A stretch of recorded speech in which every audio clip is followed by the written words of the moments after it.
مجھنا میرے بیرنما مجھنا میں کوت جلی ماجائی ہوں ہمشیر تمہاری بھائی ہوں زندان سے چھٹے آئی ہوں زندان سے چھٹے آئی ہوں میرے بیرنما مجھنا نکلی تھی وطن سے جب میں بھی تم ساتھ تھے اور کل بات تھا سبھی اب کوئی نہیں تنہا چلی اب کوئی نہیں تنہا چلی میرے بیرنما مجھنا اکبر بھی نہیں عباس نہیں قاسم سبتی جاباس نہیں اب مجھے کو کسی کی آس نہیں اب مجھے کو کسی کی آس نہیں میرے بیرنما مجھنا پوچھے گی اگر مجھ سے زہرا ہے باپ بھی اس جا میرا کیا اس کہوں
جو کمائی تھی اب ہو کیوں کر میری بسر بھائی آئے قسموں سے جاؤں آئے قسموں سے جاؤں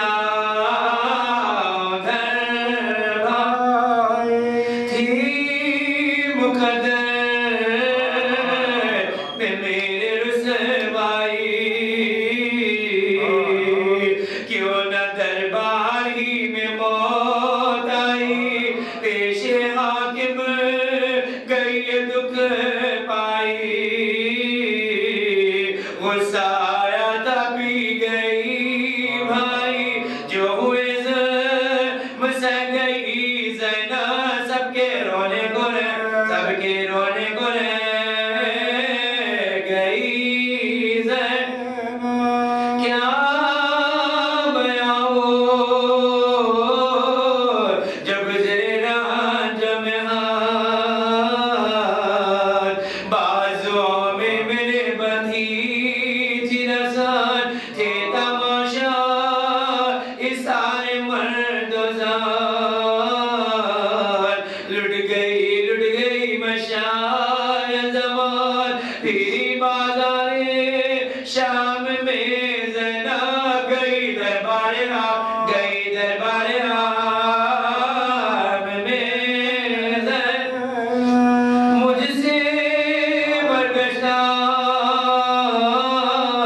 تھی میری تقدیر خود کی میری عزت و توقیر سر سے چادر چھنی ہوئی تشہیر پھر بازار میں میں ہو کے اسیر اور بھی کچھ سناؤ کیا بھائی اپنے بازو دکھا کیا بھائی جب کیا ہم کو داخل زندان نام کو بھی نہ روشنی تھی ماں رو کے کہتی تھی اے سکینہ جان کہیں یہاں سے چلو پھوپھی اماں مجھ سے برداشت ہو نہیں سکتی میں اندھیرے میں سو نہیں سکتی مارتے تھے تماچے بانی شان کان سے اس کے چھین کر گوہر ہو گیا تھا لوگوں میں کرتا تھا کیا کہوں اب کے پھٹ رہا ہے جگر شمر کے کھا کے سیلیاں بھائی مر گئی تیری نیم جان بھائی یا اللہ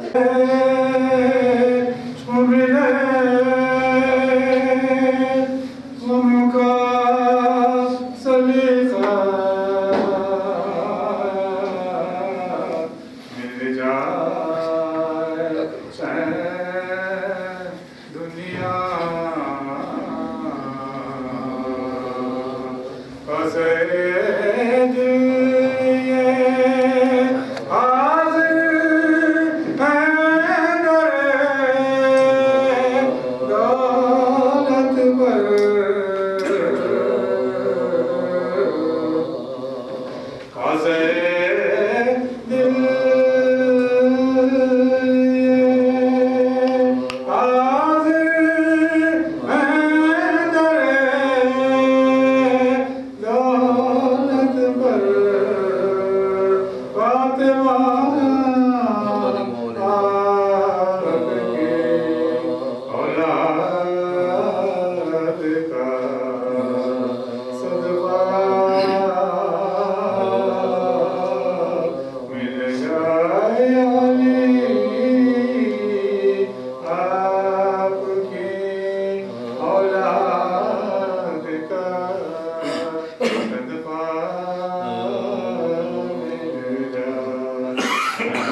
پائے وہ بچہ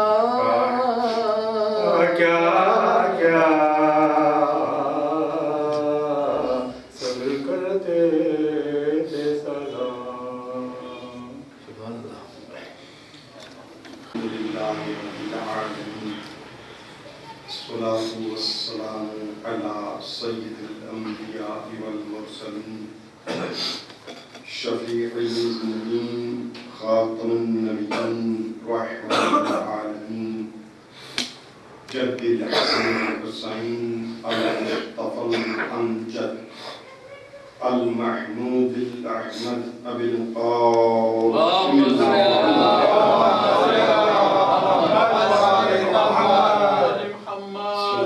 السلام على وآله الطيبين الطاهرين المعصومين المظلومين ولعنة الله على أعدائهم أجمعين من يومنا هذا إلى يوم الدين صلوات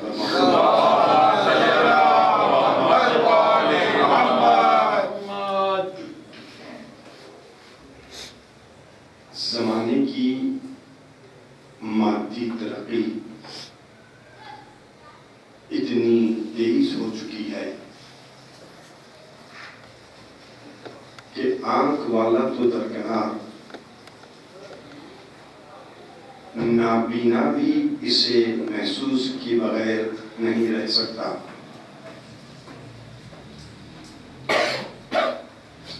زمین پر قدم قدم چلنے والا انسان آج چاند اور مریخ تک خلاؤں کے سفر میں مصروف پیکار ہے.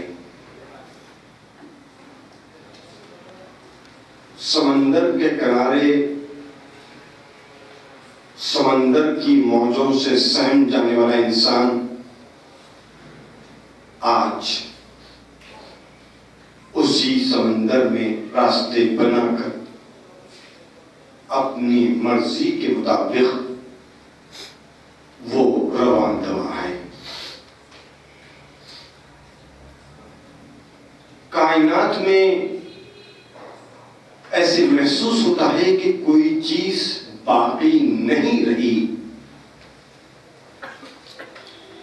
جو اس وقت انسان کے کنٹرول میں نہیں ہے.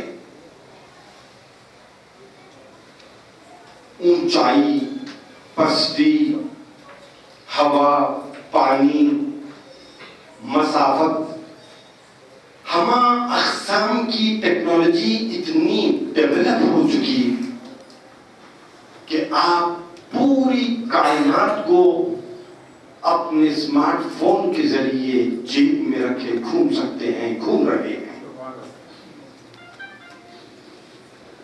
اتنی ساری ترقی کرنے کے بعد کہ گویا انسان نے واقعاً کائنات کو اپنے قدموں تک نہیں بلکہ قدموں تلے لے آیا ہے. جب مڑ کے دیکھتا ہے تو اسے ایسے محسوس ہوتا ہے کہ ہم جہاں سے چلے تھے وہیں پر ہیں. اتنی ترقی کے باوجود انسان کو خوشی اور مسرت محسوس ہونی چاہیے تھی. کسی بھی انسان کے قریب ہو کر کوشش کیجیے اس کو جاننے کی. ابھی بھی انسان اتنی ساری ترقی کے بعد فکر، غم، ڈپریشن اور اسی طرح کی بلاؤں میں گھرا ہوا ہے. چلنا بڑھنے کا نام نہیں ہے. کولہو کا بیل چلتا ضرور ہے، بڑھتا نہیں ہے. اسی طریقے سے پرانی تہذیب اور پرانے تمدن کو اٹھا کر موجودہ زمانے کی تہذیب اور تمدن سے ملا کر دیکھیں. پرانے سویلائزیشن کو موجودہ زمانے کے کلچر اور سویلائزیشن سے ملا کر دیکھیں تو آپ کو محسوس ہوگا کہ انسانیت ایک چکر پورا کر رہی ہے، جہاں سے چلی تھی اب وہیں پر پہنچی ہوئی ہے۔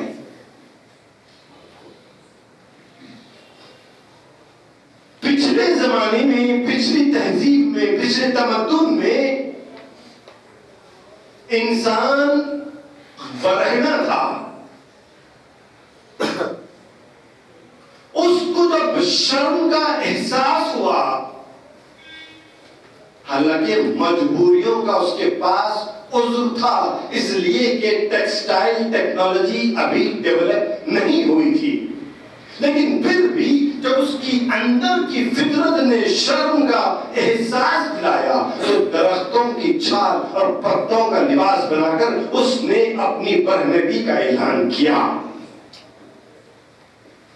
موجودہ زمانے میں لباس کی بہتات کے باوجود انسان کم سے کم لباس پہننے میں فخر محسوس کرتا ہے۔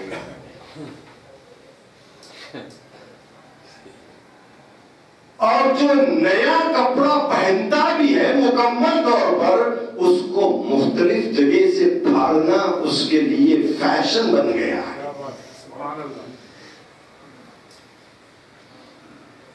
کل تک بہنا تھا تو اس نے پتوں کے ذریعے، درختوں کی چھال کے ذریعے اپنا لباس بنا لیا تھا تاکہ اپنی حیا اور شرم کا اعلان کرے۔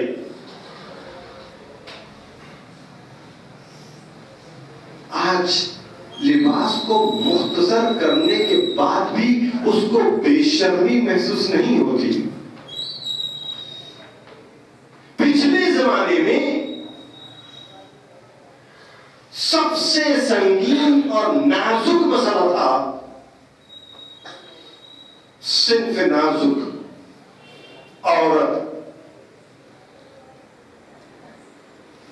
اور گزرتے ہوئے زمانے کے ساتھ ساتھ پوری دنیا میں، ہر ملک میں، ہر قوم میں، ہر تہذیب میں اتنی انجمنیں اور اتنے ادارے بن گئے کہ عورت کے معیار کو اونچا کرنا ہے۔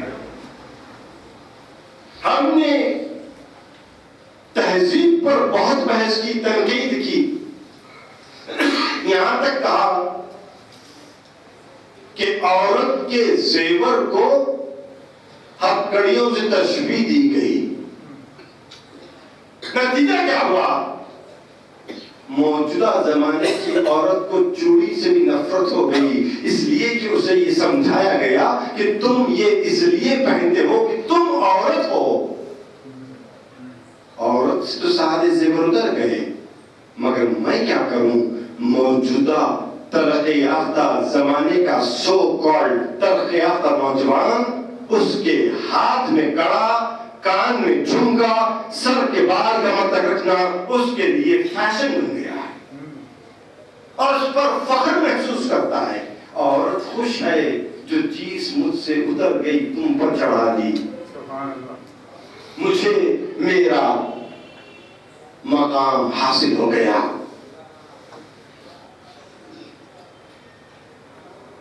چلیے کچھ دن پہلے کم از کم حکومت ہندوستان نے گے رائٹس کے کیس کو ایکسپٹ نہیں کیا، ورنہ دنیا میں کئی ممالک ہیں جنہوں نے اس قانون کو قبول کر لیا کہ مرد مرد کے ساتھ، عورت عورت کے ساتھ شوہر اور زوجہ سے رہ سکتے ہیں قانون۔ اتنی بدنما دنیا کو دیکھنے کے بعد ہم نے سمجھا کہ اس کا علاج، اس کی دوا، اس کا انجیکشن سوائے مذہب کے اور کوئی پیش نہیں کر سکتا۔ جتنے اذن تھے سب گزر چکے، ایک مذہبی وہ واحد ادارہ باقی رہ گیا جو انسان کو پھر سے انسانیت کا لباس پہنا سکتا ہے، اور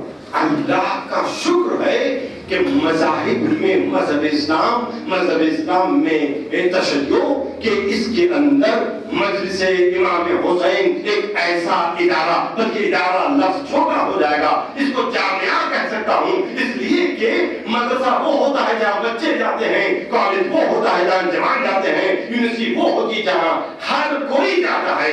مجلس حسین پوری کائنات میں ایک ایسا ادارہ، ایسی انجمن، ایسی جامعہ ہے جہاں بیک وقت مرد بھی آتا ہے، عورت بھی آتی ہے، بوڑھا بھی آتا ہے، بچہ بھی آتا ہے، مذہب کا انسان بھی آتا ہے، غیر مذہب انسان بھی آتا ہے، اور اپنے اپنے اعتبار سے قدر فیض حاصل کر کے جاتے ہیں۔ پوری دنیا میں کوئی مجلس، کوئی محفل ایسی نہیں ہو سکتی جہاں ہر آنے والا اپنے اپنے اعتبار ذوق کے اعتبار سے کچھ نہ کچھ حاصل کر کے گھر کی طرف جاتا ہو۔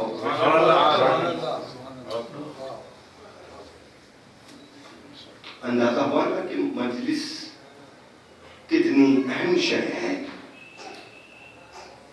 ہمارے والدین کا، ان کا ہے، ان کے والدین کا، جتنا شکر ادا کرے کم ہے۔ ان کی بدولت ان گھروں میں پیدا ہونے کی وجہ سے آج مجلس حسین میں ہیں، ورنہ سینکڑوں کی تعداد میں ایک آدھ مثال ملے گی جو تحقیق کے بعد پڑھ لکھ کر اپنے آباء و اجداد سے ملے ہوئے مذہب کو چھوڑ کر کسی اور طرف جاتا ہے۔ یہ دین ہے مجلس حسین کی کہ اگر آج اس تڑپتی ہوئی انسانیت کو، بدنما دنیا کو کوئی داغ اس کے ہٹا سکتے ہیں، صرف ایک شے ہے، اس کا نام ہے مذہب۔ مذہب کے اندر اگر کوئی شے بہت تیزی کے ساتھ اس پر عمل پیرا ہو سکتی ہے تو اس کا نام ہے مجلس حسین۔ مجلس حسین کے اندر اگر کوئی چیز ایسی باقی ہے جو فوری طور پر اس کے استعمال ہو سکتی ہے، اس کا نام ہے منبر مجلس حسین۔ یہ وہ مقام ہے جہاں سے ہم چاہے تو حر بنائے، حرملا بنائے۔ یہ وہ جگہ ہے، کون بیٹھے؟ میں بیٹھ جاؤں؟ آپ نے بٹھا دیا مجھے، میں بیٹھ بھی گیا، 40 سال سے بیٹھا ہوا ہوں۔ ایسے کتنے لوگ بیٹھے، کتنے لوگ اتر گئے، کتنے لوگ اور بیٹھیں گے۔ ذمہ داری کیا ہے؟ کیا سوچنا میں نے اس ممبر پر اپنے قدم رکھے ہیں چونکہ بولنے کی صلاحیت ہے، زبان میں طاقت ہے، الفاظ کو کھیل کر نیچے اوپر کرنے کی صلاحیت رکھتا ہوں۔ قرآن کہتا ہے وَلْتَكُمْ مِنْكُمْ أُمَّةً يَدْعُونَ إِلَى الْخَيْرِ تَأْمُرُونَ بِالْمَعْرُوفِ وَتَنْهَوْنَ عَنِ الْمُنْكَرِ۔ یاد رکھو تمہارے درمیان کچھ لوگ ہوں گے جو لوگوں کو خیر کی طرف دعوت دیں گے۔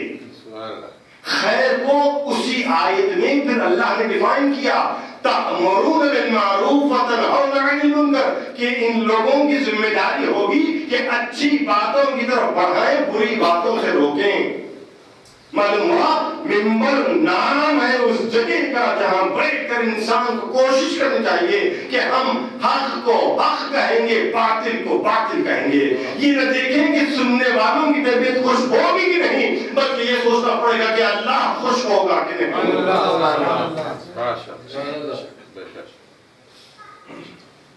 ہے کیا جگہ یہ؟ پیغمبر اسلام نے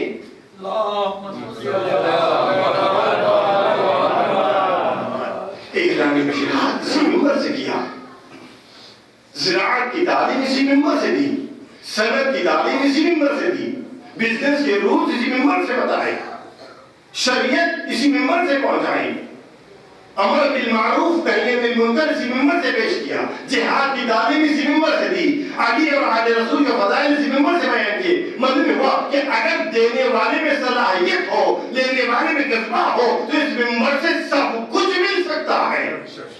مگر ہم نے اس ممبر کو روایتی اعتبار سے اس طریقے سے جکڑ کے سکڑ دیا کہ صاحب یہ ممبر فقط فضائل علی اور مسائل امام حسین کے بیان کرنے کا مقام ہے، اور چونکہ مجالس کی کثرت ہے لہذا ہر مجلس میں آپ فضائل نہیں بیان کر سکتے، لہذا کوشش کی جاتی ہے، خواہش کی جاتی ہے کہ فقط مسائل پڑھ کر اتر جائے۔ معلوم ہوا کہ ایک نعمت کاملہ تھی مجلس امام حسین، ایک نعمت مکملہ تھی مجلس امام حسین، اتنا عظیم جامعہ جس کے لیے چھٹے امام نے فرمایا تھا کہ ہمارے مجالس، ہمارے ممبر تمہارے لیے مدرسے ہیں۔ ہم نے رسم و رواج میں جکڑ کر اسے اتنا شکر دیا کہ اس کی عظمت اور اہمیت ہی ختم ہو گئی۔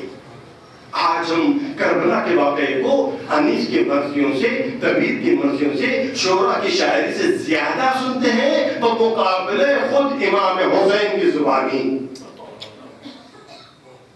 امام حسین نے مدینے سے نکلنے سے لے کر 10 محرم سن 61 ہجری عصر عاشور تک کتنے مقامات پر خطبات ارشاد فرمائے، مکمل کتابیں ہیں،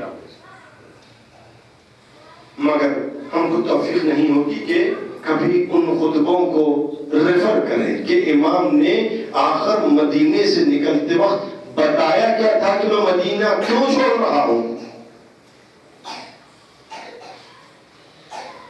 امام نے یہاں تک فرمایا نکلتے نکلتے شہادت سے جب برس پہلے کہ جب رخصت آخر کے جناب زینب سے ملاقات کے واسطے آئے، فرماتے ہیں کہ بہن زینب مجھے نماز شب کی دعاؤں میں بھول نہ جانا۔ گویا حسین کو اس بات کا یقین تھا کہ گھروں کے جل جانے کے بعد، لاشوں کے پامال ہو جانے کے بعد میری بہن نماز پنجگانہ نہیں، نماز شب بھی چھوڑنے والی نہیں ہے۔ تبھی تو حسین کہہ رہے تھے کہ نماز شب کی دعاؤں میں حسین کو بھول نہ۔ یہ اہمیت ہے معرکہ کربلا کی، یہ عظمت ہے واقعہ کربلا کی، اور یہ مقام ہے۔ عزیزان اکرامی بات یاد رکھیے، جب تک انسان کے اندر یہ جذبہ نہ پیدا ہو کہ ہم حق کو حق کہیں گے، باطل کو باطل کہیں گے، ہم عام طور پر 2 کیٹیگریز میں لوگوں کو ڈیوائیڈ کرتے ہیں، حق بولنے والا، باطل پر رہنے والا۔ حالانکہ 3 حصوں میں لوگ تقسیم ہو سکتے ہیں، ایک حق بولنے والا، آپ اس کو رہنے، ایک باطل پر رہنے والا، تیسری کیٹیگری دونوں نہیں تھا۔ ہم نہ ان کو برا بولتے ہیں نہ ان کو برا بولتے ہیں، یہ دونوں سے زیادہ خطرناک ہے۔ ہم نہ ان کے ساتھ ہوتے ہیں نہ ان کے ساتھ ہوتے ہیں۔ مدینے سے نکلتے وقت جس وقت یزید کا پیغام بیعت مدینے تک آیا تھا، یزید نے بیعت فقط امام حسین سے نہیں مانگی تھی، ایک ہی وقت میں 3 لوگوں سے بیعت مانگی گئی تھی، حسین ابن علی، عبداللہ ابن عمر، عبداللہ ابن زبیر۔ 28 رجب سے لے کر 10 محرم تک امام حسین کا ذکر تو ہوتا ہے، یہ 2 شخصیتیں کہاں گئی؟ عبداللہ ابن عمر کہاں گئے؟ عبداللہ ابن زبیر کہاں گئے؟ ٹوٹل سائلنس، پوری 1.5-2 سال کے پیریڈ میں مکمل سکوت ہے، پتہ ہی نہیں چلے گا کہ 2 شخصیتیں کہاں گم ہو گئی تھی۔ بعد میں ابھر کر آئیں، بعد میں دونوں شخصیتیں ابھر کر آئیں۔ مطلب کیا تھا؟ وہ جانتے تھے کہ ہم یزید کے ساتھ نہیں ہو سکتے، یزید حق پر نہیں ہے، وہ یہ جانتے تھے کہ ہم حسین کے ساتھ نہیں ہو سکتے، اس لیے کہ اگر ساتھ دیں گے تو مر جائیں گے۔ اس لیے نتیجہ نکالا خاموشی رہنے کا، اپنے آپ کو گوشہ نشینی میں پہنچا دیا۔ یہ جرم ہے، اس میں انسان کو وقت لگ سکتا ہے کہ حق کیا ہے اور باطل کیا ہے، ضروری نہیں کہ ہر انسان اوور نائٹ سمجھ جائے، اس میں وقت لگ سکتا ہے، لیکن جس انسان کو حق سمجھ میں آ گیا، اب اس کی عین ذمہ داری ہے کہ وہ اس کی حفاظت کرے، اس کے لیے کھڑا ہو جائے۔ اور اگر حق سمجھنے کے بعد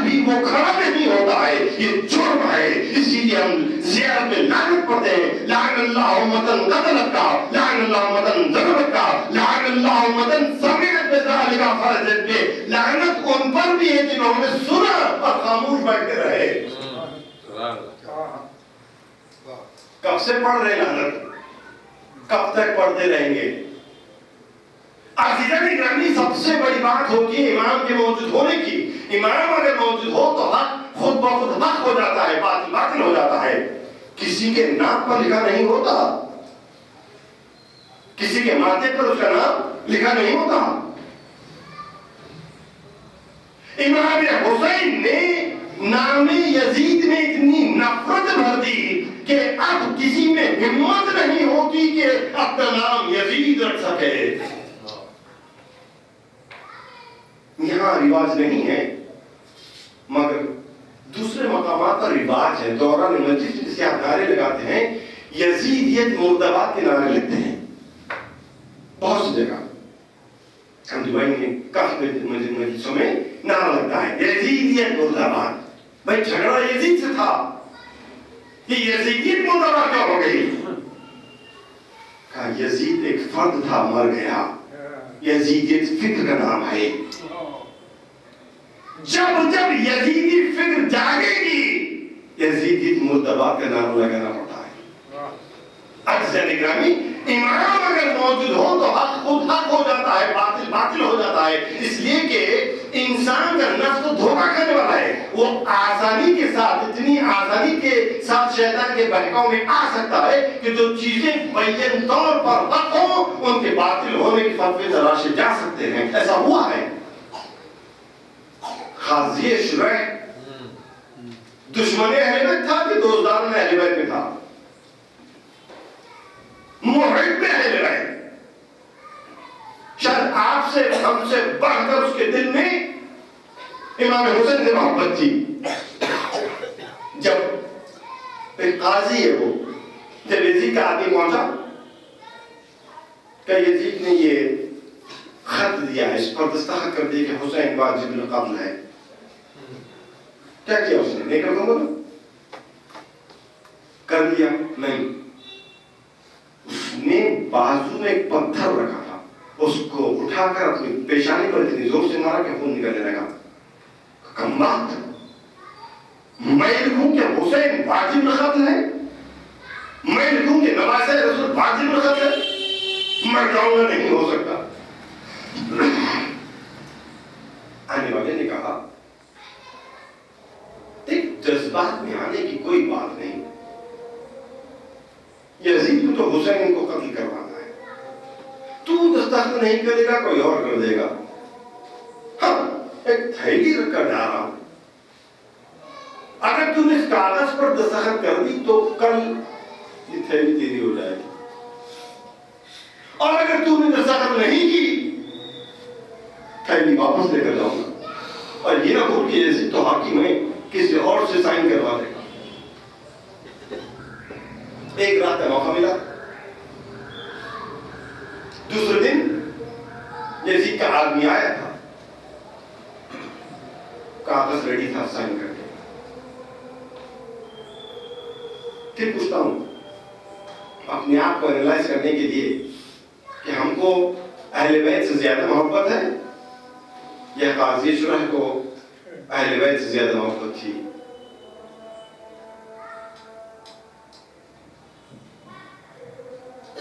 جب وہ قاضی ہوتے ہوئے، قاضی کا مطلب کیا ہے؟ چیف جسٹس، اتنا تو تسلیم کر لیجئے کہ وہ عقلی اعتبار سے، علمی اعتبار سے ایک خصوصی پوسٹ پر فائز ہے، تو کیا اس نے حق اور باطل کو نہیں پہچانا؟ جانتا تو تھا، عمل نہیں کیا۔ معلوم ہو کہ اہل بیت کی محبت تو تھی، مگر دولت کی محبت، اہل بیت کی محبت پر سپر امپوز ہو چکی تھی۔ اسی طریقے سے ہمارے درمیان بہت سی محبتیں آتی ہیں جو ایک دوسرے پر غالب ہو جاتی ہیں۔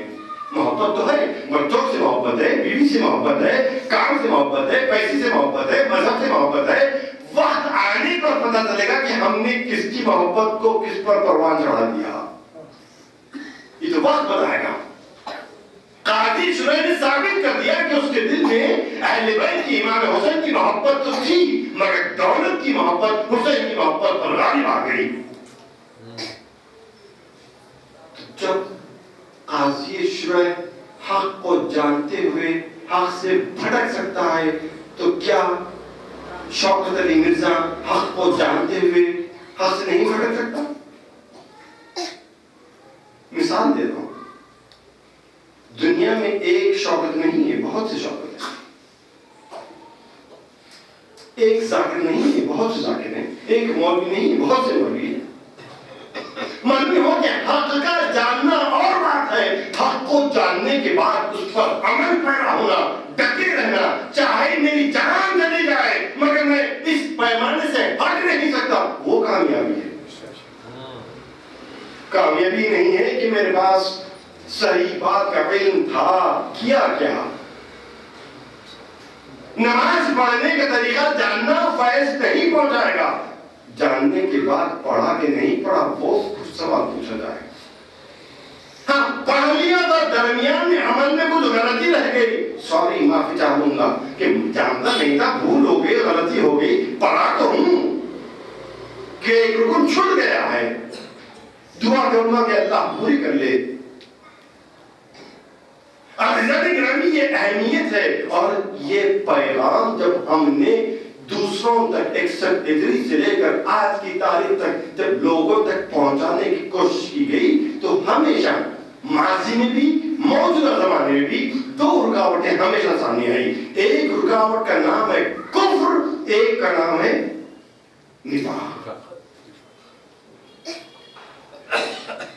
کفر اس دشمن کا نام ہے جو حق پر کھلا حملہ کرتا ہے. اسلام کے آنے سے پہلے عرب والوں کو کافر نہیں کہا گیا، مشرک سے ان کا تعارف ہوا. لیکن اسلام کے آنے کے بعد جب حق پیش کیا گیا انہوں نے قبول کرنے سے انکار کیا تب وہ کافر کہلائے. معلوم ہو جو حق کا انکار کرتا ہے وہ ہے کافر. نفاق کی تعریف یہ ہے کہ وہ فطرتاً اور عادتاً کفر ہوتا ہے مگر اس کا لباس مسلمانوں کا ہوتا ہے. آپ منافق کو دیکھ کر نہیں پہچان سکتے کہ آیا یہ کافر ہے کہ نہیں ہے. تاریخ اسلام میں دونوں کی کھلی کھلی مثالیں ملی ہیں. ایک ہے میدان بدر، ایک ہے میدان کربلا. بدر کے میدان میں اللہ کے رسول نے 313 ساتھیوں کو لے جا کر میدان میں کھڑے ہو کر اپنے پروردگار سے دعا کی کہ پالنے والے یہ 313 ساتھی ہیں، اگر انہیں کامیابی نہ ملے، اگر انہیں موت آ جائے یا مر جائے تو یاد رکھ اسلام ختم ہو جائے گا، کلمہ ختم ہو جائے گا، تیرا نام لینے والا کوئی باقی نہیں رہے گا. کربلا کے میدان میں امام حسین فقط 72 کو لے کر آئے تھے. 313 کے مقابلے میں 72 بہت کم ہے. مگر کیا امام حسین نے بھی یہ دعا کی پالنے والے 72 کو لے کر آیا ہوں، اگر یہ ختم ہو جاتے ہیں، مر جاتے ہیں، شہید ہو جاتے ہیں تو پھر کلمہ ختم ہو جائے گا، اسلام ختم ہو جائے گا، تیرا نام باقی نہیں رہے گا؟ نہیں کہا. اس لیے کہ بدر میں مقابلہ تھا کفر سے، کربلا میں مقابلہ تھا نفاق سے. اگر بدر کے میدان میں اسلام کو شکست ہو جاتی یقیناً اللہ کا کلمہ ختم ہو جاتا، نام لینے والا کوئی باقی نہ رہتا. کربلا میں اگر شکست ہوتی اسلام رہتا، حیت اسلامی بگڑ جاتی، شریعت رہتی، اصول شریعت بگڑ جاتے، نماز رہتی، روح نماز ختم ہو جاتی. یہی تو ہوا تھا 62 اور 63 ہجری میں جب مدینہ کو ویران کیا گیا، مدینہ کو تباہ کیا گیا، کعبے کے پردے کو جلایا گیا تو لوگوں نے یہی سوال کیا تھا حسین بن علی سے کہ تمہیں شرم نہیں آتی کہ تم مسلمان ہوتے ہوئے کعبے کے پردے کو جلاتے ہو؟ اس نے جواب دیا شرم تمہیں آنی چاہیے، مجھے کیسے شرم آئے گی؟ کیسے؟ کہ ہم تو قرآن پر عمل کر رہے ہیں، کہ وہ کیسے عمل ہو رہا ہے؟ کہ تم نے قرآن میں یہ آیت نہیں پڑھی یا ایھا الذین آمنوا اطیعوا اللہ واطیعوا الرسول واولی الامر منکم، اللہ کی اطاعت کرو، رسول کی اطاعت کرو، اولی الامر کی اطاعت کرو. یزید اس وقت کے اولی الامر کا نام ہے، ہم اولی الامر کے حکم کے مطابق یہ کام کر رہے ہیں. عزیزان گرامی، یہ ایک چھوٹا سا نمونہ، چھوٹی سی مثال ہے جہاں اگر نفاق کو پروان چڑھا گیا ہوتا تو یزید جیسا انسان بھی اولی الامر تسلیم کر لیا ہوتا. مکہ جیسے مقام پر کعبے کے پردے کو جلانا عبادت سمجھی جاتی تھی. مدینہ نبوی جیسی مسجد کے اندر گھوڑوں کو باندھ رہا ہے. 900 بچے ایسے ہی پیدا ہوئے جسے اپنے باپ کا نام نہیں معلوم تھا. یہ ہے کفر اور نفاق کے ساتھ اسلام کے مقابلے کی جنگ. تو عزیزان گرامی، اس لیے یہی کہتے ہیں منبر وہ مقام ہے جہاں بیٹھو تو لوگوں کو بتاؤ کہ حق کیا ہے، لوگوں کو بتاؤ کہ حق اور باطل میں فرق کیا ہے، لوگوں کو بتاؤ کہ کفر حملہ کیسے کرتا ہے، نفاق سے مقابلہ کیسے کیا جاتا ہے، لوگوں کو بتاؤ کہ تمہارے درمیان اتحاد کو کیسے باقی رکھا جاتا ہے، لوگوں کو بتاؤ کہ احکام شریعت کیا ہیں، لوگوں کو بتاؤ کہ وہ شخص جو اپنے آپ کو محب اہل بیت کہتا ہے، کیا علی اور اولاد علی نے شیعوں کی نشانی نہیں بتائی؟ اور لوگوں کو بتاؤ کہ شیعہ ہونے کے لیے نشانیاں کیا ہوتی ہے، مومن ہونے کے لیے نشانیاں کیا ہوتی ہے، ازوکار امام حسین ہونے کے لیے سلیقہ کیا ہوتا ہے، ذاکر امام حسین بننے کے لیے تہذیب کیا ہوتی ہے. افسوس، مگر ہم نے سمجھا کلمہ پڑھ لیا مسلمان بن گئے، سجدہ کر لیا نمازی بن گئے، رمضان آ گیا روزدار کہلوائے، کعبے کا چکر مار آ گئے حاجی بن گئے. عزیزان گرامی، کلمہ پڑھنے سے مسلمان نہیں بنتے، پیشانی پر نشان سجدہ پیدا کرنے سے نمازی نہیں بنتے، دن بھر بھوکے رہنے سے روزدار نہیں بنتے، کعبے کا چکر مارنے سے حاجی نہیں بنتے، منبر پر بیٹھنے سے ذاکر نہیں بنتے، پانی کی منبر بیٹھ کر سبحان اللہ الحمدللہ کہنے سے عزادار نہیں بنتے. نماز اس لیے رکھی گئی تھی کہ دن بھر کی 5 نمازوں میں جب 50 مرتبہ تم اعلان کرو گے اللہ اکبر تو احساس پیدا ہوگا سب سے بڑا تو وہ ہے. نمازیں تو بہت پڑھی ہم نے، مگر جتنی مرتبہ اللہ اکبر کہا اپنے آپ کو اکبر سمجھنے لگے. روزہ اس لیے تھا کہ دن میں 2 وقت کھا کر 1 وقت کا کھانا بچاؤ گے، شاید کسی بھوکے کا پیٹ بھرے گا. روزے تو رکھے 2 وقت میں 3 وقت سے زیادہ کھانے لگے. حج اس لیے رکھا تھا کہ سال میں 1 مرتبہ صحیح، لیکن جب مختلف ممالک کے، مختلف قبیلوں کے، مختلف زبانیں بولنے والے، مختلف فکر رکھنے والے ایک در اور ایک گھر پر جمع ہوں گے، تم میں اتحاد ہوگا، تم میں اتفاق ہوگا، ایک دوسرے کے مسائل سے واقف ہوں گے. حج تو کیا، جب تک حدود اراکین حج میں ملوث رہے اتحاد یقیناً باقی تھا. جیسے جیسے پلٹ کر اپنے اپنے گھروں کو، اپنے اپنے وطن میں واپس آ گئے، ہمیں کہنے لگے دوسروں کے مسائل میں ہمارے کیا دلچسپی. منبر اس لیے رکھا گیا تھا کہ ذاکر آئے، امر بالمعروف کرے، نہی عن المنکر کرے، فضائل علی بیان کرے. ہم نے مجلس تو پڑھی، نیچے سے بیٹھ کر لوگوں نے الحمدللہ سبحان اللہ کی کہا، خوش ہو کر چلے گئے. آج کی مجلس تو کامیاب رہی. آزاداری اس لیے رکھی گئی کہ مسلسل جب مظلوم کا ذکر ہوگا، ظلم سے نفرت ہوگی، مظلوم سے ہمدردی ہوگی. آزاداری تو کرتے گئے، اس صفت پر اتر نہ سکے. قربانی اس لیے رکھی گئی کہ اگر جب اسلام پر وقت پڑے گا تو اپنے آپ کو یوں ہی قربان کر دوں گا. بکرے تو بہت کاٹے، وقت پڑا تو عمل یہ ظاہر ہوا کہ مجھ پر وقت پڑے گا تو اسلام کو یوں ہی قربان کر. عزیزان گرامی، بڑا مشکل دور ہے، مشکل وقت ہے. اس لیے کہ ہم نے کہا شخص رہبر ہے. جنگ رہبروں کے درمیان ہے. دور جاہلیت کی طرف واپسی ہے. پھر کہوں گا اتنے پر آشوب دور میں بھی، اتنے پرآشوب زمانے میں بھی اگر کوئی چیز ہے جو لوگوں کو ایک چھت کے نیچے جمع کر سکتی ہے وہ صرف مجلس حسین ہے. نگران ہماری ایک ہی گزارش ہے جہاں کہیں بھی تھوڑا سا اختلاف لڑائی نظر آئے مجلس حسین کر دیجیے. کم از کم مجلس کے ختم ہونے تک سب لوگ ایک جگہ مل کر بیٹھیں گے. آسان کام نہیں ہے لیکن سوچئے کربلا میں امام حسین نے اپنے ساتھ دیکھیے اس دور کی اگر عرب تاریخ پڑھیں تو 60 ہجری کے تمدن کے اعتبار سے عرب قوم 40 قبیلوں میں تقسیم تھی اور امام حسین کے ساتھ مورخین نے ثابت کیا ہے کہ 72 انسانوں میں 40 قبیلوں کی نمائندگی موجود تھی.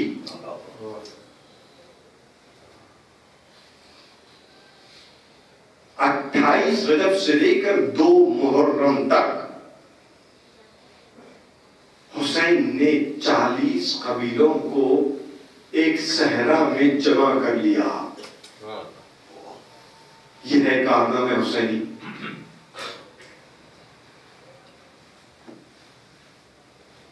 ساڑھے 5 مہینوں کے اندر بغیر فیس بک انٹرنیٹ اور ٹویٹر کے نو موبائل فون نو لینڈ لائن امام حسین نے 40 قبیلوں کے نمائندوں کو صحرا میں جمع کر لیا.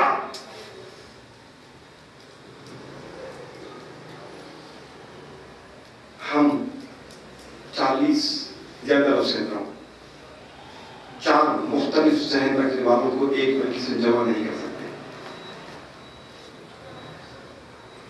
تعجب یہ ہے کہ وہ بھی یا حسین کہتا ہے ہم بھی یا حسین کہتے ہیں. مقصد حسین کہاں ہم کہاں چل رہے ہیں. وقت آیا ہے کہ کس طریقے سے امام حسین نے ایک منزل پر جس کو ساتھ لینا تھا لیتے چلے گئے, جس کو چھوڑنا تھا چھوڑتے چلے گئے, اور جو نہیں پہنچ پایا کسی کو خط لکھ کر بلایا, کسی کو آدمی بھیج کر بلایا, کیونکہ جانتے تھے کہ ان کی موجودگی ضروری ہے. پہنچنے والے پہنچے. اتنا وقت نہیں ہے کہ میں بتاؤں آپ کو کہ وہ آپ کس طریقے سے آ گئے. حبیب ابن مظاہر کس طریقے سے لشکر امام حسین تک پہنچ گئے, پورے واقعات میں تفصیل کے ساتھ. اور پھر اس زمانے کے اعتبار سے اسی کربلا کو ذہن میں رکھیے. کربلا کسی شہر کا نام نہیں تھا. کربلا کوئی بازار کا نام نہیں تھا کہ جہاں تجارتی قافلے ملتے ہوں. کربلا مکمل طور پر ایک صحرا تھا. بلکہ پچھلے 15 سالوں میں اگر آپ نے زیارتوں کو گئے ہوں تو جو کچھ ڈیولپمنٹ ہوا ہے وہ 20 سال کے اندر کی بات ہے. میں بتا رہا ہوں 2000 میں کربلا سے باہر ٹیلی فون کرنے کی سہولت نہیں تھی. آج سے میں 13 سال پہلے کی بات کر رہا ہوں کہ کربلا سے باہر ٹیلی فون کرنے کی سہولت نہیں تھی. 1400 برس پہلے کربلا کی زمین کا نام تھا. ایک ایسی زمین ہے, اس کے مقابلے میں یزید کون تھا؟ یزید اس وقت کی حکومتوں میں ایک سب سے بڑی حکومت کے حاکم کا نام تھا. اب تصور کیجئے کہ اتنی بڑی حکومت کا حاکم چند لوگوں کو ایک ایسی جگہ پر پہنچا دیا یا وہ پہنچ گئے کہ جہاں سے وہ لوگ باہر نہیں نکل سکتے, ان کی آواز باہر نہیں جا سکتی, اور وہاں لے جا کر جتنے مرد تھے ان کو مار دیا, ان کے لاشوں کو پامال کر دیا, ان کے عورتوں کو اسیر کر دیا, ان کے بچوں کو یتیم کر دیا. سوچ کر بتائیے اتنا سب کچھ پوری طاقت اور ملکیت رکھنے کے بعد کس میں اتنی طاقت تھی کہ ایسے صحرا میں ایک کائنات کے دوسرے علاقوں تک خبر پہنچائے. اگر حسین کے ساتھ سید سجاد نہ ہوتے زینب نہ ہوتی. اسی لیے شاہ نے کہا شریک کار شہ مشرقین بن کے اٹھی نہ تھے حسین تو زینب حسین بن کے اٹھی. ہم نام لیتے ہیں سید سجاد کا, شہزادی زینب کا, تصور بھی کیا آتا ہے؟ بیمار امام,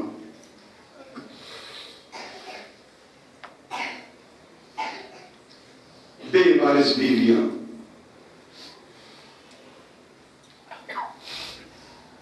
یہ ایک تصور ہے. مسائل کے دوران وہ تصور ذہنوں پر راسخ ہو گیا. مدینے سے لے کر کربلا تک جس ذات کا نام حسین تھا, کربلا سے لے کر مدینے تک زینب اسی حسین کی شکل میں تھی. عورت کا دل بڑا نازک ہوتا ہے نا, خصوصیت کے ساتھ جو ماں اور بیٹے کا رشتہ ہوتا ہے, اس سے بڑھ کر کسی ماں کے واسطے کوئی اور مصیبت نہیں ہو سکتی کہ اگر اس کے بچے مارے جائیں, یا وہ رشتہ جو سب سے زیادہ عزیز ترین ہو. جناب زینب کو امام حسین سے کتنی محبت تھی, اور اتنی محبت رکھنے والی بہن نے جب اپنی آنکھوں سے دیکھ لیا کہ اس بھائی کا سر کاٹ دیا گیا ہے اور لاش کو پامال کیا گیا ہے, سوچ کر بتائیے کہ نفسیاتی اعتبار سے وہ بیوی کس منزل پر ہونا چاہیے تھی. لیکن اسی زینب نے کوفے اور شام کے درباروں سے حق کی آواز کو اس طریقے سے بلند کیا کہ سننے والے پریشان ہو گئے. جس طریقے سے چوتھے امام نے دربار یزید میں اپنا تعارف کرایا کہ جو مجھے پہچانتا ہے وہ پہچانتا, جو نہیں پہچانتا ہے پہچان لے. میں محمد کا بیٹا ہوں, میں علی کا بیٹا ہوں, میں فاطمہ کا بیٹا ہوں, میں حسین کا بیٹا ہوں, میں خدیجہ کا بیٹا ہوں, میں مدینے کا بیٹا ہوں, میں مکی کا بیٹا ہوں. قرآن ہمارے گھر پر نازل ہوا. عزیزان گرامی, آل رسول کے فضائل, آل رسول کے چاہنے والوں کے سامنے بیٹھ کر پڑھنا آسان بات ہے. گلے میں توق ہو, ہاتھوں میں ہتھڑی ہو, سامنے حاکم وقت بیٹھا ہوا ہے جو باپ کا قاتل ہے, اس ماحول میں اہل دربار کو مخاطب کر کے کہنا کہ اگر اب بھی کسی نے نہیں پہچانا ہے تو اب پہچان لے, جو سر دست میں رکھا ہوا ہے میں اس کا بیٹا علی ابن حسین ہوں. یہ کارنامہ ہے سید سجاد کا, یہ کارنامہ ہے سید زینب کا. انہیں فقط مظلوم مت سمجھیے, یہ اتنے جری ہیں کہ حاکم وقت کے تخت کو اس کی چولوں کو انہوں نے ہلا دیا ہے. یہ نہ ہوتی تو اس طریقے سے رہائی عمل نہ آتی.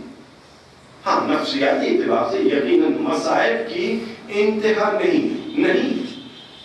میں بار بار کہتا ہوں, کہتا رہوں گا, شہید کی شہادت پڑھنا آسان ہے, غریب کی غربت کو بیان کرنا مشکل کام. ہم اندازہ نہیں کر سکتے کہ دلوں پر جو چیز گزر جاتی ہے اس کا اثر نفس پر, ذہن پر, فکر پر, انسان کے جسم پر کتنا پڑتا ہے. زندان شام پہلا ہفتہ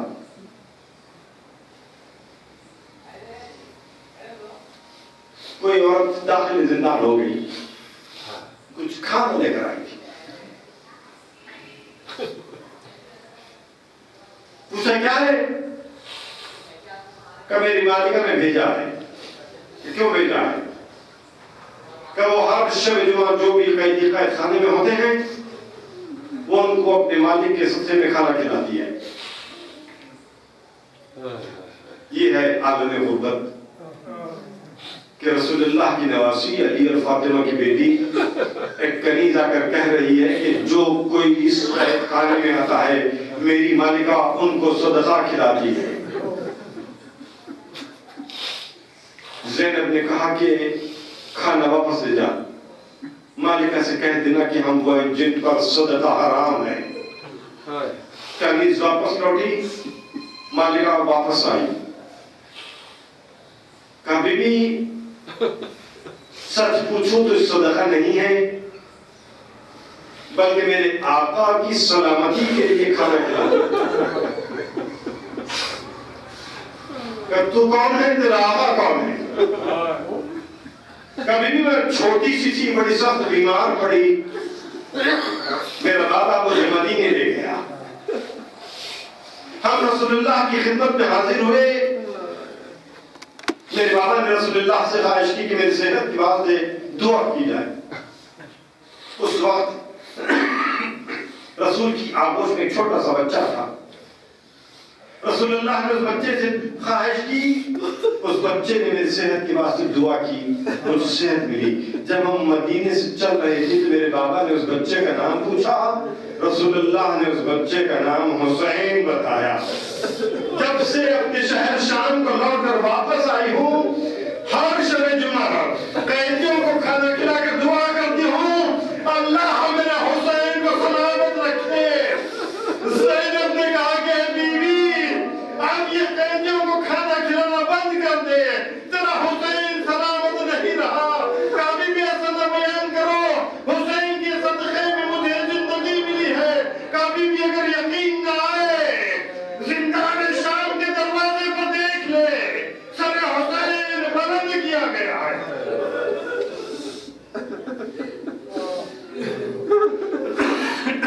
یہ ہے غربت کی منزلیں. اس میں کسی کی شہادت نہیں ہے لیکن جس پر گزرتی ہے اسے ہی پتہ چلتا ہے کیا ہو گیا. زندان سے رہائی ملی. اب پھر سوچئے کہ کسی بھی قیدی کو قید سے اگر رہائی مل جائے اس کا دل چاہتا ہے کہ سب سے پہلے گھر جائے. عجیب تمنا ہے زینب ہے.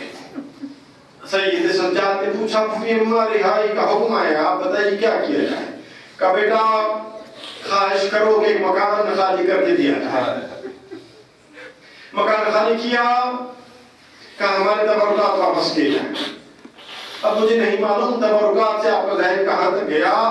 لٹی ہوئی چادر ملی عباس کی یاد آ گئی. جلے ہوئے جھولے کی لکڑیاں نظر آئی علی احمد کی یاد تازہ ہو گئی. سکینہ کے جھمکے واپس ملے. سکینہ یاد آ گئی. لیکن زینب نے کسی بھی چیز کو نہیں اٹھایا. عباس کے علم کو دیکھا آگے بڑھ گئی. ایک مرتبہ نظر پڑی تو ایک پھٹا ہوا پیراہن تھا جس پر خون کے نشان تھے. اس پیراہن کو لے کر مدینے کا رخ کیا. آواز دی اماں یہ آپ کے حسین کا پیراہن ہے جس پر تلواروں کے نشان ہے تیروں کے نشان ہے جا بجا سے زخمی ہے. عزیزاً اکرام میں بس ایک منزل بیان کو مجلس میں تمام کروں. یہ 40 کے ایام میں مسائل اس عنوان سے پڑھے جاتے ہیں. ایک اور ایک بیوی جس کے بچے مارے گئے جس کا بھائی سر کاٹ کر نیزے پر بلند کیا لاشیں کو پامال کیا گیا. ایک بیوی جو شہر کوفہ میں کوئی عورت ملنے کے لیے جاتی تو واپس آ کر فخر سے کہتی کہ ہم علی کی بیٹی سے ملاقات کرنے آئے تھے. ایسے شہر میں اس عورت کو بغیر چادر کے پھرایا گیا. ایک بیوی جو دربار شام میں حاکم شام کے سامنے کھڑی ہوئی ہے. افسوس لو کہ اتنے مسائل زینب پر گزرے لیکن زینب کس کو بیان کرے. اس لیے کہ زینب ام کلثوم کو دلاسا دینے والی بیوی کا نام ہے. زینب ام نہرہ کے لیے سہارا ہے. ام رباب کے لیے آسرا ہے. بچوں کی آس ہے. زینب نے پیغام کو کسی سے برداشت نہیں کیا. ہاں ایک مثال ضرور ملی. زندان شام میں ایک موقع پر چوتھے امام نے سوال کیا تھا کہ پھوپھی اماں میں نے دیکھا ہے کہ آپ بیٹھ کر نماز پڑھ رہی ہیں. اس کی وجہ کیا ہے؟ تب شہزادی نے بتایا کہ بیٹا سید سجاد جو غذا حاکم کی طرف سے بھیجی جاتی ہے وہ اتنی مختصر ہوتی ہے کہ بچوں کو کھلانے کے بعد باقی نہیں رہتی کہ زینب اس میں سے کچھ نوش کرے. بیٹا جب تک جسم میں طاقت تھی کھڑے ہو کر نماز پڑھتی تھی اب طاقت باقی نہیں. بس دو جملے عزیزہ نگرامی ایک تصور کیجئے ایک عورت ہے جس پر اتنے سارے مسائل گزر گئے. اب وہ بیان کرو تو کس سے کریں؟ قافلہ لوٹ کر مدینے کو واپس آ گیا. سرحد مدینہ پر قافلہ روکا گیا. جناب محمد حنفیہ نے استقبال کیا. قافلہ روضہ رسول تک پہنچا. سلام پہنچایا گیا. ساری بیوی نے سلام کیا, زیارت کی. فاطمہ زہرا سے ملاقات ہوئی. سب نے دیکھا کہ شہزادی روضہ رسول کے دروازے پر ہاتھ رکھے بہت دیر تک کھڑی رہی. جب بہت دیر ہو گئی تو ام کلثوم نے کہا کہ بہن زینب آگے بڑھیے, نانا کا روضہ ہے, سلام کریے, لوگ آپ سے ملاقات کے منتظر ہیں. تو زینب نے آواز دی السلام علیکہ یا جدہ, اے نانا زینب پر سلام ہو. تعجب یہ ہے کہ زینب زندہ کیسے واپس آ گئی. اے نانا زینب سارے زخم بھول سکتی ہے مگر ایک زخم نہیں بھول سکتی. نانا مجھے علی اکبر کو 18 برس پالا تھا مگر کربلا سے لے کر کوفہ, کوفے سے شام, قاتل علی اکبر بار بار اس سر کو لے کر میرے سامنے آتا تھا. وہاں سے چلی تو مزار فاطمہ پر پہنچی. اب احساس ہوا کہ بیٹی کے واسطے ماں سے بڑھ کر کوئی نہیں ہوتا. پیرہن حسین کو مزار فاطمہ پر رکھا.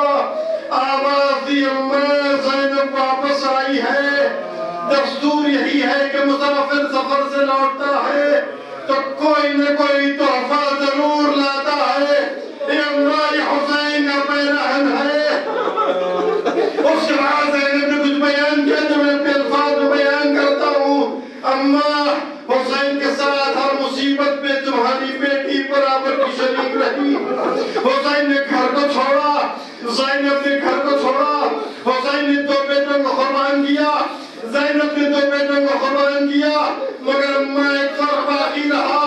حسین کے 2 بیٹے قربان ہونے کے بعد حسین کی نسل قیامت تک باقی رہے گی, مگر اماں میں نے 2 بیٹوں کو قربان کیا. زینب کی نسل کربلا میں ختم ہو گئی. اب کوئی بیٹا باقی نہیں رہا تو زینب کو ماں کہہ کر پکارے. واہ محمدہ.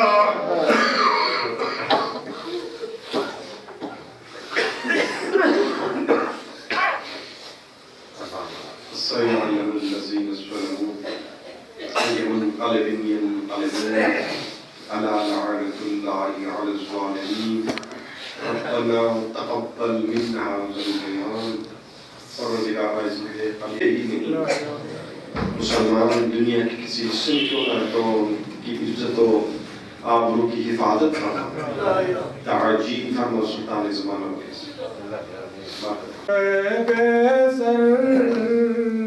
تیرا سر لا یہ زینا ماجا ہے زینا دکھ پائی ہے زینا ماجا ہے زینا قیدی پلی میں کیا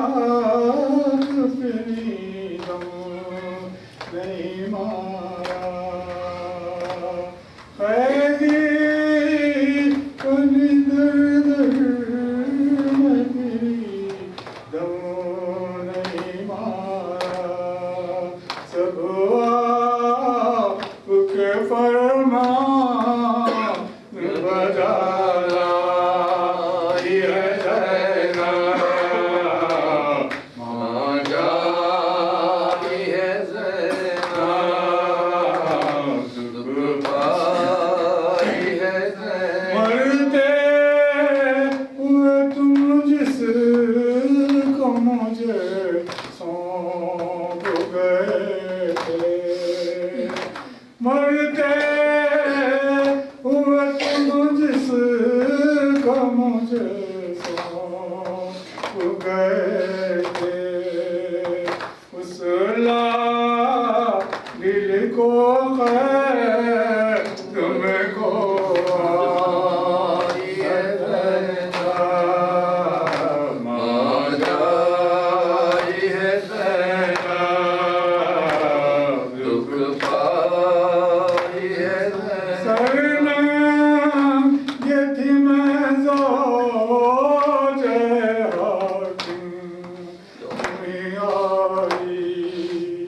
سرنام یمتی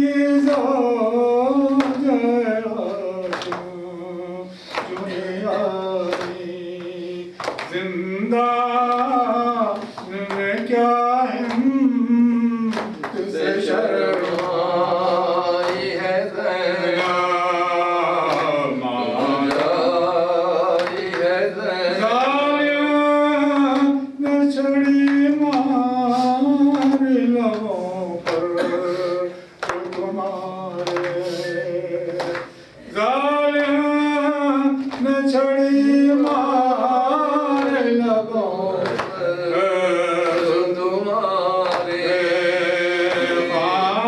خاموش کڑی غیظ سے تھرائی ہے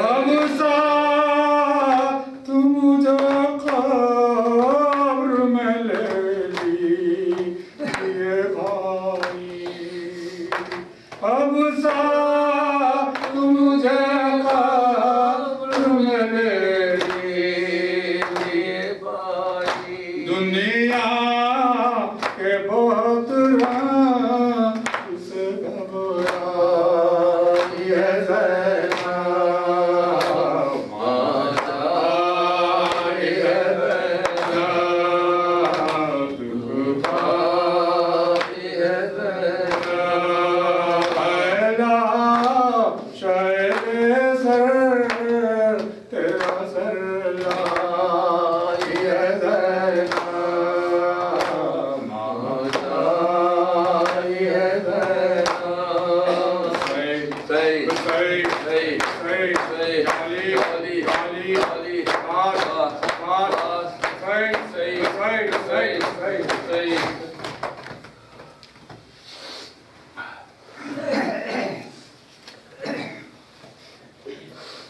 السلام